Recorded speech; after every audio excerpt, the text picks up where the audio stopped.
debería ser eso la lógica, digamos, ¿no? Y por tanto, el precio de L debe ser el mismo que el precio de U menos el valor de dinero prestado, que es el valor de la empresa o valor de la deuda de la empresa L, ¿no?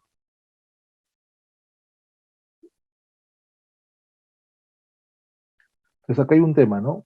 En esta preposición, o incluso pensando en que esta empresa apalancada, como tiene los recursos iniciales que tiene U, pero más la parte de endeudamiento, se está asumiendo, o sea, implícitamente se está haciendo un supuesto acá, ¿no? O sea, un statement, en que el costo de capital de la deuda es, o mejor dicho, el costo de capital del accionista es igual al costo de capital de la deuda, en buena cuenta, ¿no? Entonces, por eso que acá vemos que en este mundo sin impuestos, eh, el costo de capital de la empresa apalancada va a ser igual al costo de capital de la empresa desapalancada más justamente esta relación de apalancamiento.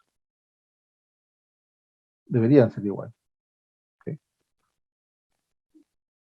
Considerando justamente este elemento, perdón, que es el apalancamiento. Entonces, a partir de acá, se comienza a construir todo lo que es el modelo de M&M. Pues dice, estas preposiciones son verdaderas bajo los siguientes supuestos. Entonces, no hay costo de transacción, tenemos individuos y corporaciones que piden prestado a las mismas tasas. ¿Okay? Estos resultados pueden parecer irrelevantes, no pues de todo ninguna, o sea, son empresas obviamente teóricas, ¿no? Pero el teorema todavía se enseña y estudia porque dice algo importante, es decir, la estructura de capital importa precisamente porque se viola uno o más de estos supuestos. Esto quiere decir que pues, hay un modelo, ¿no? de análisis que se dice por la teoría del absurdo, ¿no? En que si demuestro que no funciona, entonces el otro, o sea, el complemento sería lo relevante, ¿no? Entonces, ¿qué pasa si levantamos el supuesto justamente de la no existencia de impuestos? Entonces, eso es lo que hizo Modigliani Miller, ¿no? Comenzó a decir, ok, vamos ahora a analizar el mundo como si tuviéramos impuestos, que es la realidad, ¿no? Entonces, en este caso, el valor de la firma, sí está, el valor de la empresa apalancada, sí va a tener una relevancia específica. Vamos a poner acá. O sea, va a haber una diferencia entre una y otra, justamente por el valor, se supone que el valor presente, ¿no? ¿El valor presente de qué? De justamente el escudo fiscal que puede conseguir en la estructura de apalancamiento, ¿no? Estos son taxes y estos son la deuda, el valor que me genera el, el tener apalancamiento en esta otra firma, ¿no? Okay. Entonces, el valor de la firma apalancada va a ser igual al valor de la firma desapalancada y todo el beneficio tributario que me genera la estructura de capital, que tiene que ver con los impuestos respecto de la deuda que estoy pagando. En consecuencia, la primera preposición, que era esta de acá, o de esta de acá, se traslada al tema costo de capital y tenemos el costo de capital del patrimonio de los accionistas, ¿okay? Va a estar, va a estar digamos, en relevancia directa o tener un vínculo directo, ¿no? Con este elemento que es justamente el nivel de apalancamiento. ¿Okay? Si nos damos cuenta, este es el escudo fiscal, el escudo tributario. ¿Sí? ¿Se acuerdan que el escudo fiscal?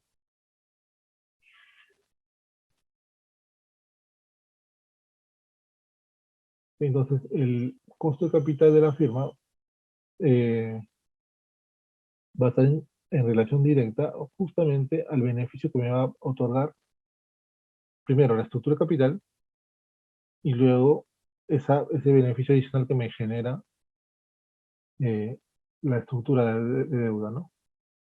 ¿Ok? Entonces, ¿qué pasa aquí? Preposición dosis, ¿no? La misma relación que se describió anteriormente, que indica que el costo de las transacciones aumenta con el apalancamiento, ¿no? Porque existe un riesgo para las acciones comunes, esa relación se mantiene. ¿Ok? La fórmula, sin embargo, tiene implicaciones para la diferencia con el WACC, ¿no? ¿Cuál es el costo de la firma en sí mismo, ¿no? En su segundo intento de estructura de capital incluyó impuestos, ¿ok? Que se identifican o que digamos que son los ajustes que se tienen que hacer a la fórmula cuando tenemos una estructura de capital dada. ¿Ok? Entonces vamos a ver esto. Eh, de aquí nace, años después, el modelo de Amada, en el año 72. O sea, si nos damos cuenta, hemos pasado casi una década y 4 años, por ahí, 14 años, casi 5 lustros. ¿Sí? ¿Y qué hace Amada? Amada justamente hace el vínculo entre lo que es la estructura de capital, ¿sí? Y el costo de capital, ¿no? Acá ya estábamos hablando, acá ya, o sea, de manera primitiva, eh, Mondlane y Millet ya hablaba del costo del rendimiento de las acciones, ¿ok? De aquí donde Amada, con su paper, conocido como o llamado The Effect of the Firm's Capital Structure on the Systematic Risk on Common Stock, lo que nos dice es cuál es el efecto eh, en, en la estructura de capital de las empresas por el riesgo sistemático de las acciones comunes, o sea, las acciones las regulares, ¿no? Entonces, acá o sea, usa la teoría financiera de M&M, ¿ok? Usa la teoría financiera de M&M y la combina con el modelo del CAPM, el Capital Asset Pricing Model, ¿no? El CAPM, ¿no? ¿Y cuál es el vínculo? Vamos a ver, el vínculo es justamente esta ecuación que es ahora completamente relevante y bueno, se sigue estudiando o enseñando incluso después de 70, 80, casi 80 años, ¿no? Entonces, ¿qué nos dice? Nos dice que, o sea, hay un vínculo entre el nivel de riesgo de la empresa apalancada, tomando en cuenta una desapalancada. Supuestamente, en ambos casos, el, digamos, el vaso comunicante va a ser riesgo operativo, el riesgo operacional. Se supone que una empresa que sean idénticas, eh, sobre todo en temas operacionales, ¿ok? Mantienen el mismo riesgo operacional. Nuevamente, aunque parezca redundante, es así. Y lo único que va a hacer la diferencia va a ser justamente cómo se administra financieramente. Entonces, la idea es justamente aislar o separar lo que sería el riesgo operacional del riesgo financiero, ¿no? Ese es justamente el aporte de Armada también, ¿no? ¿Sabes? Después de casi 14 años, ¿no? Un poquito menos,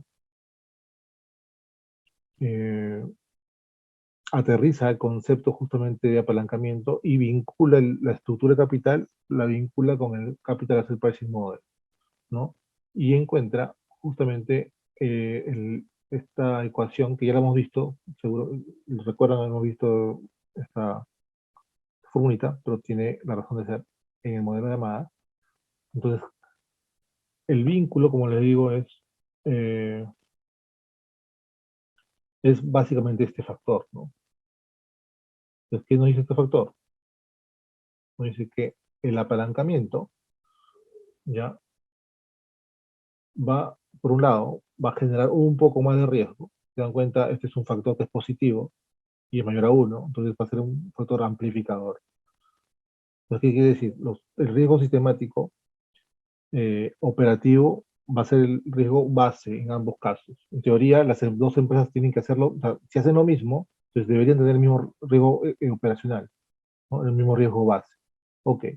Si a partir de ahí, tomamos eso como premisa, y nos enfocamos en una empresa que es desapalancada y otra que sí tiene apalancamiento, entonces ese mayor riesgo, o sea, ese mayor apalancamiento me va a generar a mí un mayor riesgo financiero por estar tomando más deuda, o deuda en todo caso. Entonces, por un lado, intuitivamente sabemos que va a ser un mayor riesgo. La pregunta es cuánto más riesgo va a aportar, o por lo menos cuánto mayor riesgo, o sea, al tener mayor riesgo, entonces cuánto más de retorno debería exigir esta firma por tener un mayor apalancamiento. Entonces, justamente el factor diferencial va a ser este acá, ¿no? Este elemento pequeñito. Quieren verlo así. Entonces, ¿qué es esto de acá? Vamos a hacerlo más bonito. Entonces, ¿qué es esto de acá? Es, este phi implica el nivel de apalancamiento y este factor que ya conocemos todos es el escudo fiscal, ¿no? Justamente encuentran que eh, el mayor riesgo va a estar asociado directamente al, al beneficio tributario que me genera la estructura de patrimonio, digamos, capital gráfico.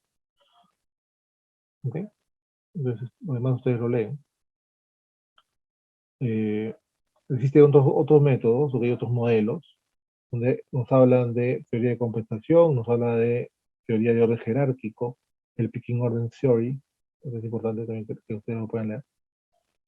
Eh, Incluso esto es un tema que nos enseñamos también en posgrado. Y tenemos la teoría de sustitución de la estructura de capital, Capital Structure Substitution Theory.